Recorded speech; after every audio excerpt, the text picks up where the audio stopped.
आज की इस वीडियो में आप लोगों को बताने वाली हूँ DSTP 3.0 batch 02 startup strategies and entrepreneurship exercise 2 का सलूशन। 4 टास्क है, मैं एक-एक करके टास्क बताऊंगी और एक-एक कर कर उनके सलूशन बताऊंगी। सबसे पहला सवाल है, define what a business model and it explain why it is important. आपने बताना है कि बिजनेस मॉडल क्या होता है और साथ में ये भी एक्सप्लेन करो कि वो इम्पोर्टेंट क्यों होता है। देखो, a business model is a plan that outline how company create, deliver and captures value। Business model basically क्या होता है, एक आउटलाइन होती है जिसमें हम बताते हैं कि कंपनी क्या चीज क्रिएट करती है, वो क्या चीज डिलीवर करी है और वो कितनी वैल्यू प्रोवाइड करी है कम्युनिटी के अंदर।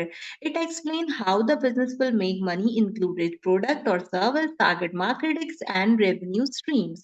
इसके अंदर क्या-क्या चीज़ें शामिल होती हैं, वो पैसा जो कंपनी लगाती है, उसके प्रोडक्ट्स, उसके सर्विस, उसकी टारगेट मार्केट और उसका रेवेन्यू जो वो जनरेट करती है।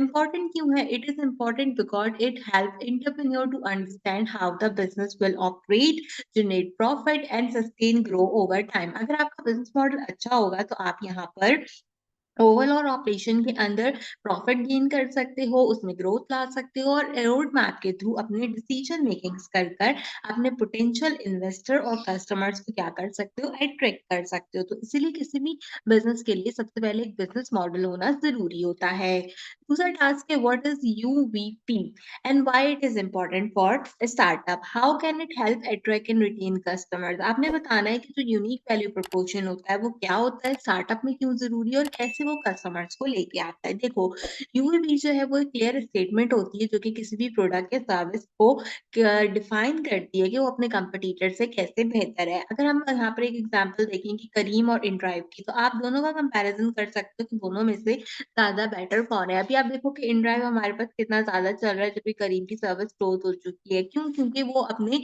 यूनिक वैल्यू प्रपोर्शन की वज़ह से जो है वो आगे आ रहा है। तो इसका बेनिफिट ये होता है कि कस्टमर को अच्छी जो है वो हाइलाइट सर्विसेज़ मिलती हैं, तो लोग उस चीज़ को ज़्यादा जो है वो यहाँ पर पोटेंशियली यूज़ करते हैं। इम्पोर्टेंट क्यों है स्टार्टअप के लिए? ये हेल्प करता है स्टैंड आउट करने के लिए, क्राउडेड मार्केट में कम्युनिकेट करता है उस कोर रोल को जो भी प्रोडक्ट आप ऑफर कर रहे होते हो कस्टमर को, और साथ ही साथ इंटरेस्ट लेकर आता है पोटेंशियल बायर का। अगर आपने एक बहुत बड़ा स्टार्टअप खोला है और वो बहुत अच्छे से काम कर रहा है, तो जितने भी बायर्स होते हैं, जितने भी इन्वेस्टर्स होते हैं, वो क्या करते हैं, कोशिश करते हैं कि अपना पैसा उसके अंदर उस चीज़ में कंट्रीब्यूट करें। तो इसीलिए आपका यूवीपी जो है वो यहाँ पे इम्पोर्टेंट है। 2 टास्क हो गए यहाँ पे। अगर आपने अब तक वीडियो को लाइक नहीं किया तो जल्दी से लाइक कर दो और अगर पहली बार मेरे चैनल पर आए हो तो जल्दी से सब्सक्राइब कर लो। तीसरे टास्क की तरफ चलते हैं। कहते हैं, आप मोस्ट स्टेप्स बताएँ जो कि वैलिडेट करते हैं स्टार्टअप को लॉन्च करने से पहले। जब भी मार्केट में अपना स्टार्टअप लेके जा रहे हो तो कुछ चीज़ों पे काम करो। कौन-सी चीज़ों पे काम करो? अपनी टारगेट ऑडियंस देखो। तुमने एक ऐसा प्रोडक्ट बनाया है जो कि यहाँ पे बच्चों को जो है वो टारगेट करता है, लेकिन तुम सेल क्या कर रहे हो, उसको उनकी मदर्स को सेल करना शुरू कर रहे हो। ठीक है? तब तुमने ये वाली ऑडियंस देखनी है कि कहाँ पे लेके जाना है। ज़ाहिर है तुम्हारा प्रोडक्ट अगर बच्चों को टारगेट करता है तो तुम बच्चों को उसके एड्स नहीं दिखा सकते।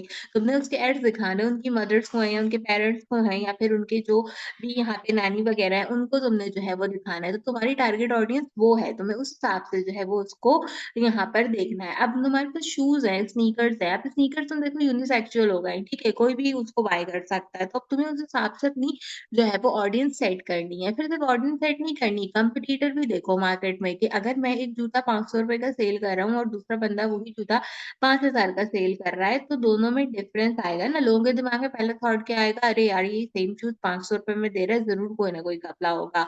तो ये तो इस तरीके से आपने अपने कॉम्पिटिटर को भी देखना है। जो आपका आइडिया है उसको देखो डिमांड में भी है, क्या पता ऐसी चीज़ सेल करने खड़े हो गए मार्केट के अंदर जो डिमांड में ही नहीं है। मिसाल के तौर पे हम यहाँ पे कह सकते हैं कि जैसे आजकल नॉर्मली सारी चीज़ें इलेक्ट्रिक हो गई हैं ना, ठीक है? हम इलेक्ट्रिकली जो है वो चीज़ों वगैरह को यूज़ करते हैं। यहाँ पे ऐसा एक एग्ज़ाम्पल मेरे ज़हन में आई है इसकी कि आपका जैसे चार्जर है, ठीक है? अब चार्जर्स भी 2 तरीके के हैं, एक फास्ट चार्जर आता है, एक नॉर्मल चार्जर आता है। अब देखो ज़्यादातर लोग क्या करते हैं, फास्ट चार्जर यूज़ करते हैं। क्यों? उसकी डिमांड ज़्यादा है।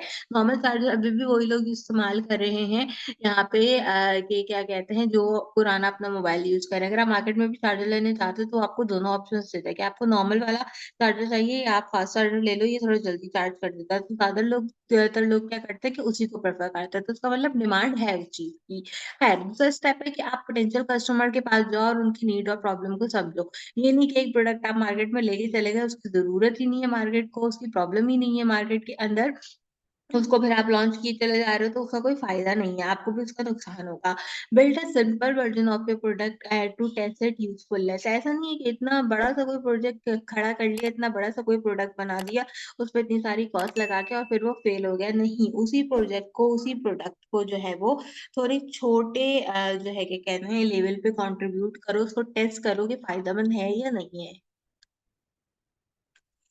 अब जब प्रोडक्ट बना लिया, उसको टेस्ट वगैरह कर लिया, तो उसको रिलीज़ कहाँ करो? स्मॉल ग्रुप ऑफ यूज़र्स में करो। ये नहीं कि उसकी धड़ाधड़ मार्केट में प्रमोशन कर दी, उसको जो है वो सारी मार्केट में फैला दिया और स्टार्टअप एकदम से फेल हो गया। क्यों? क्योंकि अगर आपका एक ही स्टार्टअप फेल हो रहा है इतने मास लेवल पे, तो लोग यही कहते हैं, "यार, इनका पहला प्रोडक्ट भी ऐसे ही फेल था, दूसरा भी अच्छा नहीं हुआ, चाहे आपने कितना भी अच्छा प्रोडक्ट क्यों नहीं बनाया?" और फीडबैक कलेक्ट करो लोगों से ज़्यादा, उसके बाद इम्प्रूव करो अपने प्रोडक्ट को और फिर उसको फुली लॉन्च करो। तो ये वो स्टेप्स हैं जो कि आपको फॉलो करनी चाहिए। अब चौथा और आखिरी टास्क है यहाँ पर हमारा जिसमें हमें मिनिमम वाएबल प्रोडक्ट यानी कि एमवीपी के बारे में बताना है और उसको बताना है कि इसको स्टार्टअप में जब हम टेस्ट करते हैं बिफोर लॉन्च से तो उसका क्या जो है वो रिएक्शन होता है। देखो मिनिमम वाएबल प्रोडक्ट ये सिंपलेस्ट वर्ज़न होता है किसी प्रोडक्ट का जिसमें से कोर फीचर होते हैं जिसको हमने सॉल्व करना होता है कस्टमर पोटेंशियल से। अभी मैंने जो बात की कि छोटे लेवल पे उसको इंटीग्रेट कराओ ताकि अगर एरर्स आते हैं, चाहे कोई जो है वो इस तरीके की प्रॉब्लम होती है आपके प्रोडक्ट में तो आप उसे ठीक कर सको, ठीक है?